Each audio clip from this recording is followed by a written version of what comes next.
विष्णु भगवान को न सिर्फ गुरुवार का दिन बल्कि एकादशी तिथि भी समर्पित होती है।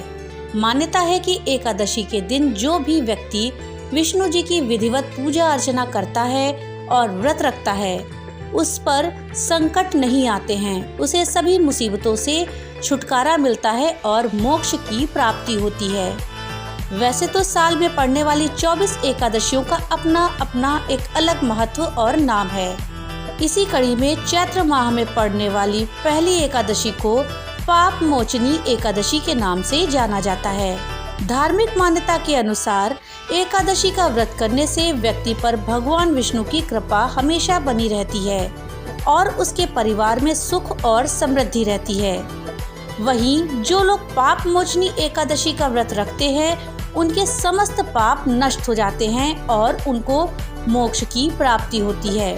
दोस्तों, इस बार चैत्र महीने में पाप मोचनी एकादशी कब पड़ रही है, इस एकादशी का क्या शुभ मुहूर्त है, क्या पारण का समय है और क्या पूजा विधि है, साथ ही हम इस व्रत में कौन सी कथा पढ़ें जिससे कि हमें भगवान विष्णु की पूरी कृपा प्राप्त हो। इस जानकारी के लिए वीडियो को लास्ट तक देखिएगा। वीडियो अच्छी लगे तो लाइक और ज़्यादा से ज़्यादा शेयर करिएगा।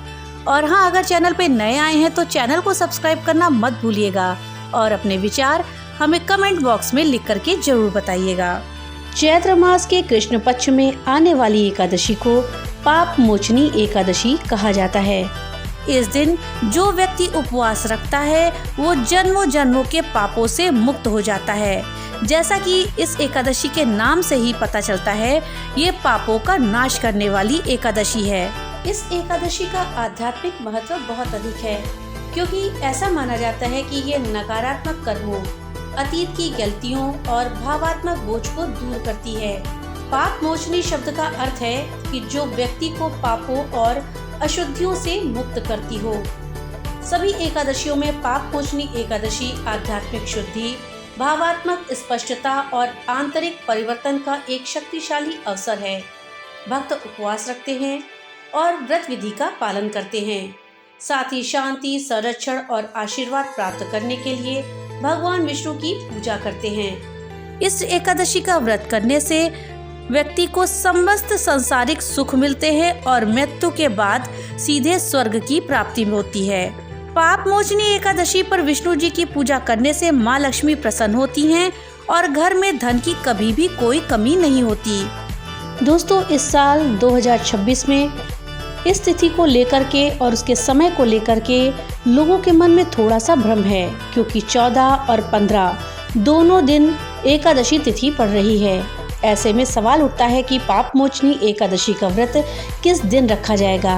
पंचांग के अनुसार इस वर्ष एकादशी तिथि 14 मार्च की सुबह 8:10 से शुरू होकर के 15 मार्च की सुबह 9:16 तक रहेगी। तिथि के दोनों दिनों में पड़ने की वजह से व्रत रखने वालों को दुविधा है। धार्मिक मान्यताओं के अनुसार एकादशी व्रत हमेशा उस दिन रखा जाता है जिस दिन सूर्योदय के समय एकादशी तिथि हो रही होती है। इसी नियम को ध्यान में रखते हुए व्रत का सही दिन निर्धारित किया जाता है। दोस्तों, इस वर्ष पाप मोचनी एकादशी का व्रत 15 मार्च को रखा जाएगा, क्योंकि इस दिन सूर्योदय के समय एकादशी तिथि रहेगी। इसलिए व्रत करने वाले श्रद्धालुओं के लिए 15 मार्च का दिन ही अत्यधिक शुभ और मान्य है।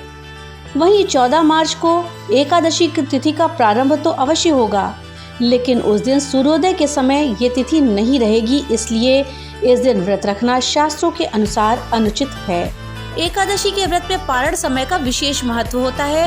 पारण के समय के अनुसार ही हमें व्रत का पारण करना चाहिए। व्रत का पारण यानी व्रत खोलने का समय द्वादशी तिथि में होता है, इसलिए 16 मार्च को द्वादशी तिथि में व्रत का पारण किया जाएगा। पाप मोचनी एकादशी के व्रत का पारण 16 मार्च को सुबह 6:30 से लेकर के सुबह 8:54 के बीच में होगा। पारण के समय भगवान विष्णु की पूजा करके व्रत को समाप्त किया जाता है और फिर भोजन ग्रहण किया जाता है।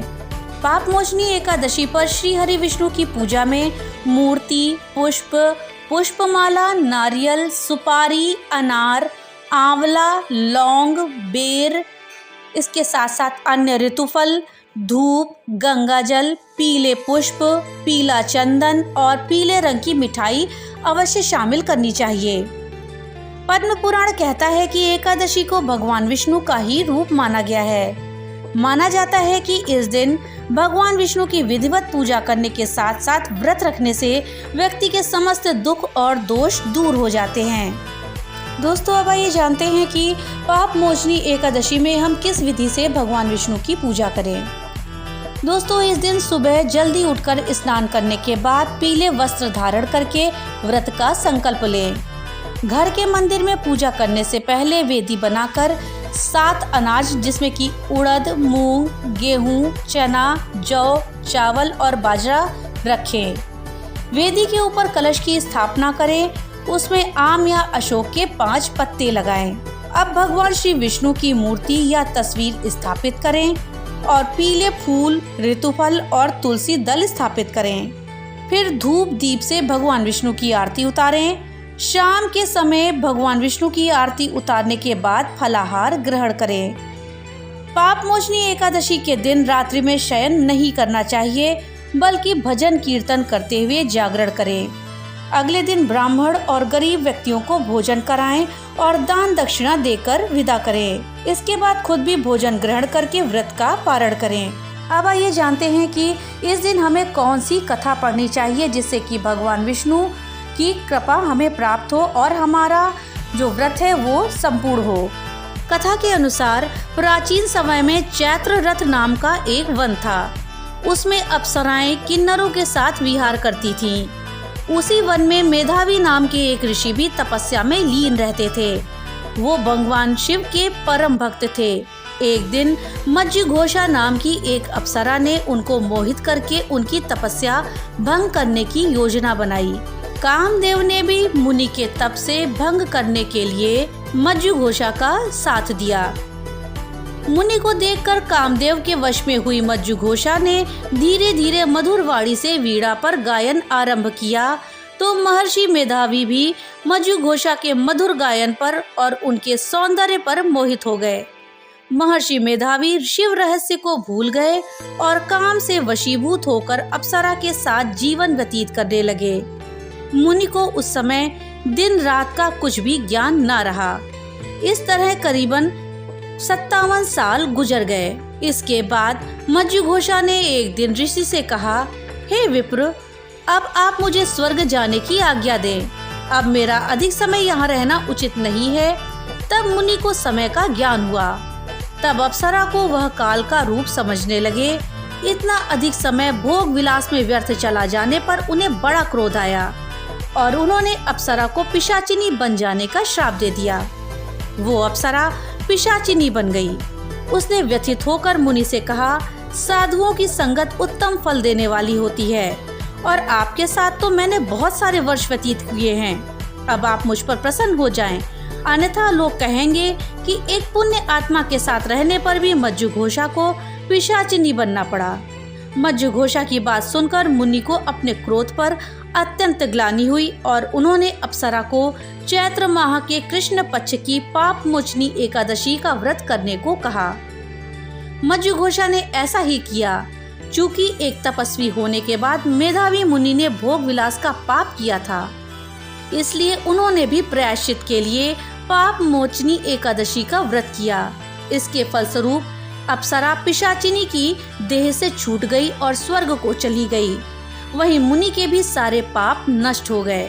तो दोस्तों, इस प्रकार से पाप मोचनी एकादशी का महत्व मन को शुद्ध करने और संचित नकारात्मकता को दूर करने की इसकी क्षमता में निहित है। ऐसा माना जाता है कि पाप मोचनी एकादशी व्रत का पालन करने से भक्तों को कई लाभ प्राप्त होते हैं, जैसे अपराध बोध, गलतियों और भावात्मक बोध से उबर जाते हैं भक्त। व्यक्तिगत और आध्यात्मिक जीवन से बाधाओं को दूर करने के लिए ये बहुत ही अच्छी एकादशी मानी गई है। इस व्रत के माध्यम से मानसिक स्पष्टता और शांति प्राप्त होती है। अनुशासन और आंतरिक स्थिरता मजबूत होती है। साथ ही नकारात्मक ग्रही ऊर्जाओं के प्रभाव को कम करने के लिए ये एकादशी बहुत ही शक्तिशाली मानी गई है। पाप मोचनी एकादशी को आत्मसंयम, करुणा और आत्मनिरीक्षण का अभ्यास करने का महत्वपूर्ण दिन माना गया है। शास्त्रों के अनुसार भगवान विष्णु इस व्रत का पालन करने वालों को सुरक्षा, सद्भाव और आध्यात्मिक उत्थान का आशीर्वाद देते हैं। इस एकादशी का पालन करने से कई सारे आध्यात्मिक, भावात्मक और व्यवहारिक लाभ भी प्राप्त होते हैं, जिसमें मानसिक शांति और भावात्मक शुद्धि प्रमुख है। इसके साथ ही नकारात्मक कर्मों और अतीत के पैटर्न से मुक्ति मिलती है, बेहतर एकाग्रता और बेहतर निर्णय लेने की क्षमता बढ़ती है, नकारात्मक ऊर्जाओं से सुरक्षा मिलती है, भक्ति और आंतरिक अनुशासन को सुदृढ़ करना इसमें सहायक होता है और सामंजस्यपूर्ण संबंध और स्थिर विचार मन में आते हैं। ये एकादशी उन लोगों के लिए सहायक है जो स्पष्टता, उपचार और आध्यात्मिक विकास की तलाश में हैं। तो दोस्तों, ये थी जानकारी पाप मोचनी एकादशी के विषय में। जानकारी आपको कैसी लगी हमें कमेंट बॉक्स में लिख करके जरूर बताइएगा। तो मिलते हैं अगली एक नई वीडियो के साथ, तब तक के लिए राधे राधे।